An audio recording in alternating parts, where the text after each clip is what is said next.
நாங்கள் பார்ப்பது ஒரு புறம் இருக்கட்டும், மக்கள் எப்படி பார்க்கிறார்கள் என்பதுதான் இப்பொழுது முக்கிய பிரச்சனையாக இருக்கிறது.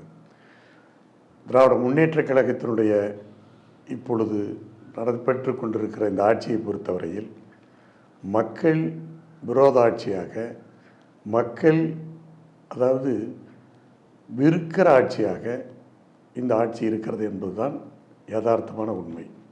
எதிர்க்கட்சிகள் ஏதோ ஆளுகிற திமுக ஆட்சியை எதிர்க்கிறது என்பதல்ல இன்றைய நிலை. இன்றைக்கு மக்களே இந்த ஆட்சியை எதிர்க்கிறார்கள். மக்கள் மத்தியிலே இந்த ஆட்சியின் மீது அவ்வளவு கோபம் இருக்கிறது. அந்த கோபம் இப்பொழுது வெறுப்பாக மாறி இருக்கிறது.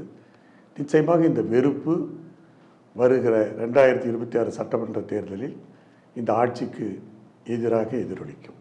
அதிமுக எந்த அளவுக்கு ஸ்ட்ராங்காக இருக்குது சார்? இப்போ டிஎம்கேக்கு ஒரு டஃப் ஆப்போனண்ட்டாக அதிமுக இருக்கா? முன்னாடி ஜெயலலிதா அவர்கள் இருந்தப்ப அதிமுக வந்து ஒரு டிசைசிவான ஒரு ஃபேஸில் இருந்தாங்க. இப்போ எப்படி இருக்காங்கன்னு நினைக்கிறீங்க? இதில் என்ன சந்தேகம்? அதாவது தமிழ்நாட்டு அரசியலை பொறுத்தவரையில் 2 திராவிட கட்சிகள், திமுகவுக்கு மாற்று அனைத்து இந்திய அண்ணா திராவிட முன்னேற்றக் கழகம்.